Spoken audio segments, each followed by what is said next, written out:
want to talk a little bit about the good old-fashioned tribalism that's going on right now between fans of the Superman movie that's coming out and fans of the Fantastic Four trailer that just came out, because it feels like comic book nerd culture of old, where everyone's going back and forth as to why they think their movie might be the best, rather than everybody arguing about who's making the worst thing that's coming out right now. It's a return to form, and I enjoy it. So we're going to talk about that. We're going to talk about Gracie Abrams, who I didn't even know existed until very recently, was the daughter of J.J. Abrams and is a musician. Well, she is condemning porn. But there's a caveat to that, which we will get into. Mary, I was going to say a big catch. So we're going to talk about that. We're also going to talk about famed actress Jacqueline Bisset, who wants to talk to you about women's role in the Me Too movement. It's a bit of a hot take, but when you get old, it's fine. You can unload all the hot takes you want. It doesn't matter. We are also going to talk about the fact that Gen Alpha doesn't know how to turn pages of books and they can't walk upstairs. Yeah, they're having some serious issues due to excessive screen use, and parents are in denial. Teachers are the ones raising alarm about it. Yeah, so we got that. We got a bunch of other stuff. We're off to a brisk pace today. You ready to get started, Mary? I think I'm ready. Phil? Let's go. All right.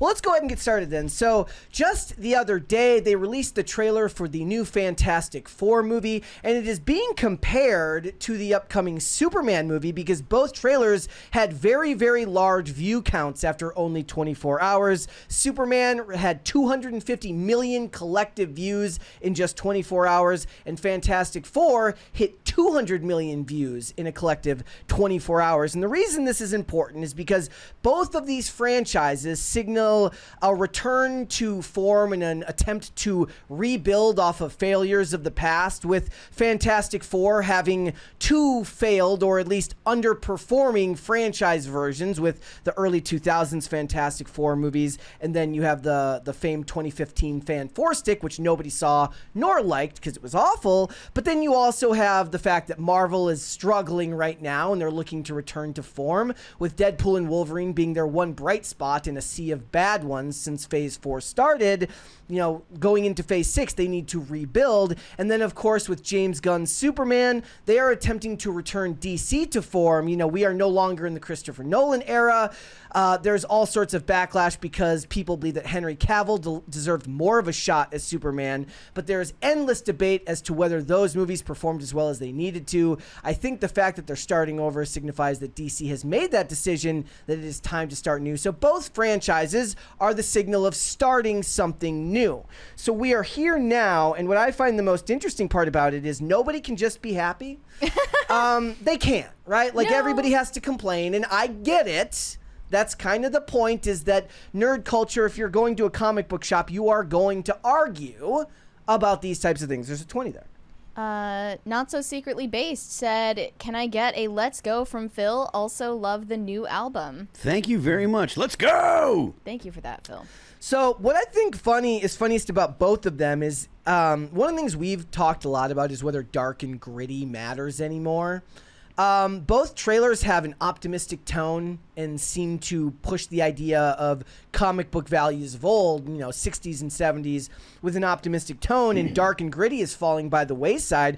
I think that there's a place for that now. One of the critiques people had of trying to make Superman movies, for instance, in the modern age, is like, how do you do that when everybody's jaded and nihilistic? Well, maybe everybody's sick of being jaded and nihilistic. Maybe people would like to be optimistic for a while, even if it's fake. Yeah, and that's borne out in the discourse around the Brave New World. Representation of American values. Is that even possible in a polarized climate the one we're in? But you're right. I think people do want just a feel-good story where there are clear good guys and clear bad guys, and not all of this gesturing towards the morally gray and anti-hero tropes. Well, it's because morally gray can be done well, but usually it requires a writer who's really, really good at it. And I think these days they're not. Most Hollywood writers overestimate their ability to do that. It's because they are morally atrophied people, so they're not able to write full-bodied stories. Yeah. That's the reason. Also, people kind of think of Christopher Nolan is dark and gritty, and I guess that's true, but when I think of those movies, I think of the fact that The Dark Knight was basically just a crime drama in a lot of ways, and it wasn't necessarily a comic book movie in the way that a traditional comic book movie is made. But I do like the return to old school pop culture arguments, but the tribalism is funny to me. I do want to go through some of these tweets. I think you'll laugh. Think, it's because the election is over, people need something new to pledge allegiance to. So I can break this down to what I feel like is three or four separate camps as to why they pick sides. So there's a side that loves Marvel and wants to see Marvel succeed. There's a side that hates James Gunn because they don't like James Gunn. There's a side that loves Zack Snyder. Now, the side that loves Zack Snyder is going to want to see the Superman movie fail because they don't think that Henry Cavill was given enough of a chance to actually have a good Superman movie, because all he really got was Man of Steel and then featured in a bunch of films after that. And the ones that hate James Gunn for similar reasons think so because, they wish that he had been able to give Henry Cavill a chance, and he never did. So you've got fans that love Marvel, fans that hate Marvel, and everybody's kind of going back and forth as to how they feel about that. And the wild card in all of this is they're also throwing Jurassic Park in the mix because all three of them come out in the same month. So it's Superman, Jurassic Park, and then Fantastic Four. I believe in that order. I might have Fantastic Four and Superman in reverse, but one's the 11th and one's the 25th, and then Jurassic Park is the 2nd. So you've got all three of these movies coming out at one time. Now, nobody wants to be the wet rag who's like, I just want all movies to be good, that's me. Nobody likes that. That gets no engagement. Sorry, guys. Hate to burst your bubble, but you're going to get no engagement with stuff like that. So I just thought that this was interesting. I'll go through some of these tweets. Where this is from Discussing Film, which initially just gives you the numbers that Fantastic Four opened to 202 million views in the first 24 hours. Again, that's over all trailers because they upload these to multiple sites and stuff like that. So that number isn't directly from the specific trailer. And then this one says, which movie are you most looking forward to? So they're already pitting the two against each other because they're coming out at the same time. A lot of people actually were saying that they hate Pedro Pascal, and that's why they're not going to see Fantastic Four. I'm not a fan of Pedro Pascal. After a lot of the stuff that I heard him saying about, not about, but just the woke stuff that he was speaking out about when he was playing the Mandalorian. Yes, I think it was the first season.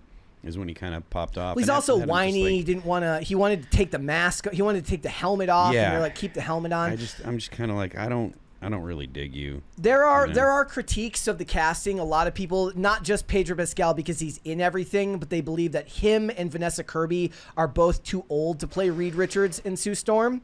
And a lot of people have problems with Eben Moss-Backrack's Ben Grimm because they just don't think the voice sounds right. But again, I like those arguments because they're arguing on the material. They're not arguing on the social implications of this stuff. Some people really want Fantastic Four and Superman to do well, and then for Jurassic Park, or I guess Jurassic World Rebirth, to bomb in comparison because they think it's dinosaur slop. Well, here's the funny thing about it. So the director of that movie is Gareth Edwards. He did Rogue One, which is a lot of people consider to be one of the only good modern Star Wars tellings, which was that first initial film that they released that wasn't part of the initial sequel trilogy. He also did The Creator, which I've talked about endlessly. I love that movie. I think it's a beautifully shot movie. Looks like $1 million. Looks like a $300 million movie shot on an $80 million budget. But the writer is David Koepp. And now he is a writer and a screenplay, he's a writer and a screenplay writer for decades, talking original Jurassic Park, original Mission Impossible, Spider-Man 2002 with Sam Raimi, Snake Eyes, Stir of Echoes, War of the Worlds. The problem is he also made Dial of Destiny, so. Yeah. Yeah, and there are a lot of writers who used to make good work, and then after current year set in, their brains were just broken. He did Crystal Skull 2, the 2008 Indiana Jones movie that nobody likes. No one likes that. There were two strengths I saw people point out in both Superman and Fantastic Four, which is a focus on romance and chemistry, these heroes having love interests. Which you just don't see as much these days. And then another one was they show civilians in both trailers being amazed and admiring the heroes. Yep. Which is not something that you see much. So let's go through some of these. Yeah, no, I agree. So here's some of the tweets that came up. It says, Fantastic Four actually managed to recapture that golden age feel DCU Superman was going for with their pathetic attempt at nostalgia baiting. So here's one person who seems to be mad at that. Here's another one that this just announces the movies that are coming out. This one says, I'm only hyping it up to trash Superman. Been a fan of Jurassic since I was old enough to remember. I've always hyped these movies. So everyone's arguing about slop, and I love it. I know that this isn't exactly the same because there's not a girls-boys battle going on, but they could definitely manufacture some kind of Barbenheimer energy between these two movies if they were smart, marketing this from two different studios and getting people to do a double feature. Barbenheimer. I mean, but I guess because they don't come out on the same weekend, it's not exactly the same thing, but it would be harder to do. But they would have actually been smarter to plan this out and make it like have them both come out on the same weekend. That would have been smarter. No, they're the same demographics. So Barbenheimer and Oppenheimer works because none of those audiences cross over. That's true. That's true. But I mean, you could absolutely do a thing with Superman punching a dinosaur. But isn't that the same demographic too? But they're not on the same weekend. So you could at least try to manufacture three movies, 3 consecutive weekends with all the same target demographic. Not everyone can win. Yeah. Yeah, it's going to be expensive if you're going to be going to you better get. They just raised the price on the AMC pass to $28 a month, which is still like the best deal in the world to get the AMC Plus pass or whatever. Who the hell has those? Well, think about this. You go to a movie for one ticket, it costs you $18. If you are a person who goes to a movie more than once a month, you're automatically better off doing that because you get up to 4 movies a month for $28. I guess. We have a 20 from Jose Quintana. Let me find that. Says Vanessa Kirby is perfect for Sue Storm. Pascal is definitely wrong. I might still see Fantastic Four, but only for the storyline with Galactus. In my opinion, Henry Cavill was the perfect Superman. Long live PCC. Henry Cavill was the perfect Superman. The thing is, he got so excited too about the possibility of coming back, and he probably prematurely posted about it. Yeah. Well, that's another reason why people are mad at. Done that. Does anyone have any sense of what Galactus is in the new Superman movie? What do you mean, like in the trailer? Well, I mean, I haven't seen the trailer. So is he like a gigantic humanoid? Yeah. Like you can see it through shadow. Yeah, you see it. There's another 20 there from Weary Traveler. Says I always preferred DC over Marvel because Marvel, having their stories take place in real life locations, London, New York, etc., take me out of the story, but I plan on seeing both. Yeah, I did always like that you got their own separate towns like Bloodhaven in DC. You got unique names that were fake. Do you think there's a way for Fantastic Four to outperform Deadpool and Wolverine? No. No, it's just not going to happen. I mean, there was 3 movies there was 2 previous movies of build up and goodwill around Deadpool, and a starving audience that needed something good to come from it. So there was a lot of faith in the fact that Ryan Reynolds was going to deliver. But I could see this movie doing really, really well. I can't predict it though. It really will depend on what the word of mouth is. This one says Snyder cultists pretending to like Fantastic Four so they can slander Superman. Again, it's like the enemy of my enemy is my friend. Superman is going to be the big movie of July. No Fantastic Four is. That stupid dinosaur movie. It's going to dunk on both of them. I don't think that's true, but I am looking forward to it. This one says, I don't want to make this a Superman versus Fantastic Four thing because I'm excited for both. But dude, Superman looks so much more rich visually. Set design is carrying Fantastic Four hard. We're going to get into that a little bit with the AI questions. So you got this. And then this one says, first Superman teaser had 95,000 likes after a month. First Fantastic Four teaser had 113,000 likes after 12 hours. That's that really speaks to how badly people received the Superman one because it was automatically more polarizing. Yeah, well, I mean, the Superman's also far more well known. there are way more casual Superman fans than Fantastic Four fans. I feel like you have to at least be familiar with the comics world and interested in comic books and stuff like that to be interested in seeing the Fantastic Four. Thank you. Yeah, you're right. Thank you. Phil just doesn't like the song. It's fine. Yeah. I don't care. I like this one here. This is like the definition of internet slop. Here, let me put this on the screen there. It's got the dinosaur. It's the thing, and then the Fantastic Four logo over Superman. Oddly enough, this is a DC meme, too, because that's from The Flash. It says, as much as I want the Fantastic Four to succeed, I hate that it's being used to say that Superman will flop. We should be happy that Marvel and DC's most iconic characters are coming back to theaters made by people who respect and love the material. Again, this is the I just want both sides to have fun crowd. We have another 20 from Jose Quintana. I've had an A-list subscription for years, 3 movies per week, around $25 per month. Best package, no contest. Galactus is part of the Marvel Comics universe, Phil. Yeah, well, I'm aware that what I meant is Galactus like some weird reimagining of Galactus, No. or is he actually a gigantic humanoid larger than the Earth? Because that was, I think there was another movie that Galactus was in, might be the Silver Surfer. It was the Silver Surfer and he one. wasn't a humanoid, correct? Yes. That's why I'm asking. So this I'm aware one- that he is a part of the Marvel universe, though. Thank you. This one says, this Fantastic Four trailer is already better than Superman because it's selling itself as an adaptation of these characters rather than a stupid attempt at saying, I'm going to do this character better than the previous guy. So people have their takes on this. Superman versus Fantastic Four debate is very dumb, and everyone who is earnestly posting about this stuff is an idiot. However, they do point out the AI of it all that seems to be showing up in this photo. It says, fans slam Disney as Marvel Studios says AI wasn't used in Fantastic Four trailer. And they're like, yeah, I don't know about that. The hands just aren't right. Why are they required to disclose that anyway? Oh, it's, so if you're going to do anything that involves film nerds, they take AI very seriously. I know they do. It's getting to be a little bit, like, I'm not some kind of accelerationist, right? But I don't understand this derangement they have about it. Like, of course, a money-hungry studio is going to use AI instead of human employees.